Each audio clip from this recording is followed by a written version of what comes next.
Listen up, Eagles Nation, because what Jeffrey Lurie just dropped about our franchise quarterback is everything we needed to hear right now. And I'm telling you, this is exactly why we're sitting on top of the NFC East, ready to make another deep playoff run.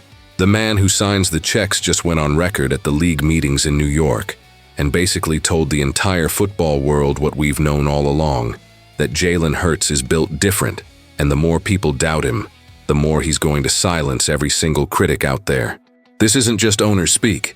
This is gospel truth coming from someone who's seen it all over 25 years of owning this franchise and has hoisted 2 Lombardi trophies because he knows what championship DNA looks like when he sees it. Lurie didn't hold back when he explained why the Birds have been so dominant lately, winning Super Bowl 59 and representing the NFC in the Super Bowl 2 of the past 3 seasons, which is absolutely insane when you think about the sustained excellence we're witnessing right here in Philadelphia. He pointed directly at Hurts and his ability to block out all the noise, all the distractions, all the nonsense that comes with being the quarterback of one of the most passionate fan bases in professional sports. Think about Jalen's journey for a second. This man transferred from Alabama after losing his starting job to Tua, and instead of folding or disappearing, he went to Oklahoma, balled out, and landed in Philly as a second-round pick in the 2020 draft. That's the kind of mental toughness and resilience you simply cannot teach in a classroom or on a practice field. That's something you're born with. That's something that's forged through adversity and pain and doubt.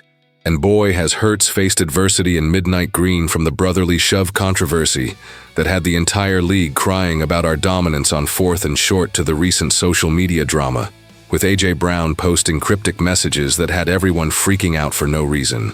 But guess what happened? The Eagles are 5-2, sitting pretty at the top of the NFC East, about to host the Giants this week, and on pace to win at least 6 of their first 8 games for the 4th consecutive season under Nick Sirianni.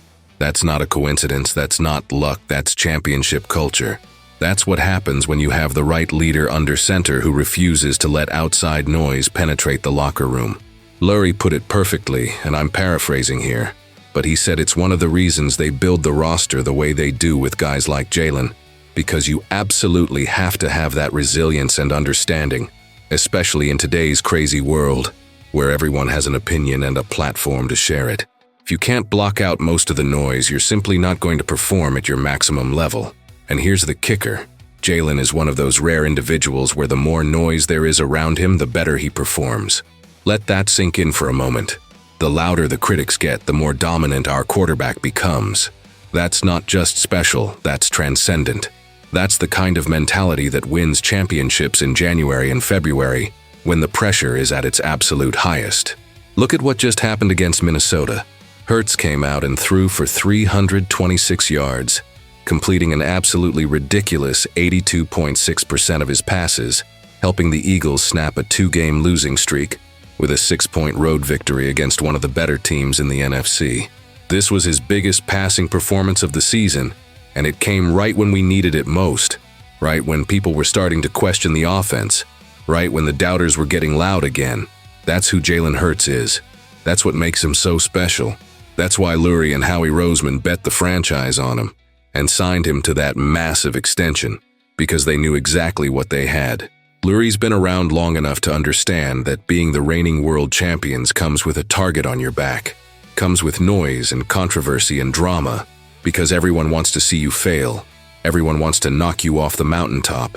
He's navigated this terrain twice now with Super Bowl victories under his ownership, and he knows how to handle it. More importantly, he and Howie know how to identify players who can thrive in the pressure cooker environment that is Philadelphia sports. This isn't Dallas, where the spotlight is bright, but the expectations are low. This isn't New York, where they're just happy to be relevant. We're talking about a city that demands excellence, that expects championships, that won't settle for anything less than maximum effort every single Sunday.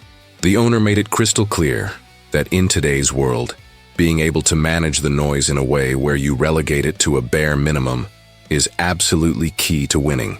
You hope to have a culture that's capable of doing that, and it's not guaranteed by any means, but the Eagles are very intentional about building that kind of environment.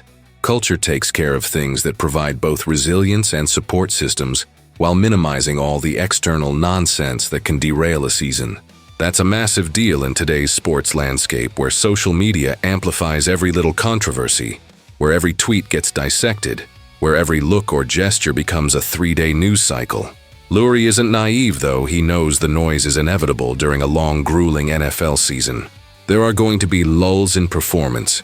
There are going to be controversies. There are going to be moments where things look rocky. And if you know there's going to be lots of noise every single season, then you prepare for how to deal with it in advance. That's exactly what the Eagles have done. That's why they weathered the A.J. Brown situation without it becoming a massive locker room issue. That's why Za'Darius Smith's sudden retirement didn't completely derail the defense. This organization has systems in place. They have leaders who know how to handle adversity. They have a quarterback who thrives when things get difficult. Over Lurie's 25-year tenure as owner, he's seen quarterback controversies that split the fan base he's dealt with. Big personalities that caused locker room friction. He's experienced devastating postseason failures that left everyone questioning the direction of the franchise.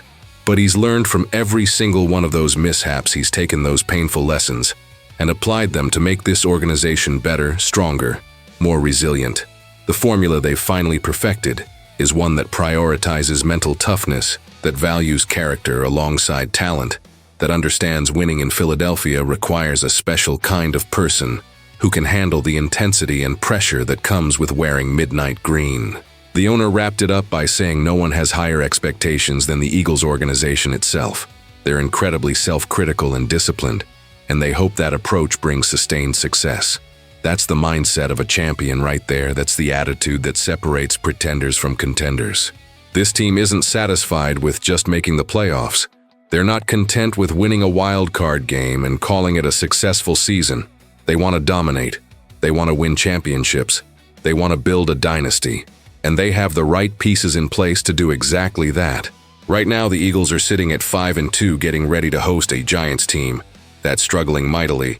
And this should be another statement victory on the way to potentially going 6-2 through 8 games for the 4th straight year under Sirianni. The offense is starting to click at the right time, with Hurts finding his rhythm through the air, and the running game hopefully getting back on track. The defense has been outstanding all season long despite losing some key pieces. And the special teams have been solid. Everything is trending in the right direction. And the best part is, we're just getting started. We haven't even hit the brutal part of the schedule, yet where championship teams separate themselves from the pack. What Lurie said about Hurts should give every Eagles fan confidence that this organization knows exactly what it's doing, that they have the right guy leading this team, that the noise and drama that inevitably comes up during the season won't derail what they're trying to accomplish. Jalen Hurts is special. He's proven it time and time again. And the fact that our owner recognizes and appreciates his unique ability to perform under pressure and block out distractions is exactly why this franchise is in such great shape moving forward. We're not just winning games, we're building something sustainable. We're creating a culture that can withstand anything that gets thrown at it, and that starts at the top with ownership and filters down through the coaching staff and into the locker room. The NFC is wide open right now, and the Eagles are positioned as well as anyone to make another deep run into February. We've got the quarterback, we've got the coaching staff, we've got the talent on both sides of the ball, and most importantly, we've got the culture and mindset that championship teams possess. Lurie's comments should fire everyone up because they confirm what we all see every Sunday, that Jalen Hurts is the real deal, that this team is built to last, that the noise doesn't matter, because our guys are locked in and focused on the only thing that matters, which is winning football games and bringing another Lombardi trophy back to Philadelphia. So Eagles fans, buckle up because this ride is just getting started. And if history tells us anything, it's that when Jalen Hurts faces adversity, when the critics get loud, when the doubters start questioning him, that's exactly when he elevates his game to another level. Jeffrey Lurie sees it. Howie Roseman sees it. Nick Sirianni sees it. And pretty soon the entire NFL is going to see it again when we're playing in late January and early February, because that's where this team is headed. The noise is loud, but our signal is louder. Our culture is stronger, and our quarterback is built for these moments. Fly, Eagles. Fly, and let's keep this train rolling straight through the NFC and into another Super Bowl appearance. Make sure you smash that subscribe button and hit the Like, if you're as hyped as I am about what Jeffrey Lurie just said about our franchise quarterback, here's my question for you, Eagles Nation. Do you think Jalen Hurts will throw for over 4,000 yards this season, or will the run game dominate and keep his passing numbers lower? Drop your answer in the comments. A for over 4,000 passing yards, or B for the run game takes over and keeps his numbers down. Let's hear what you think and go Birds.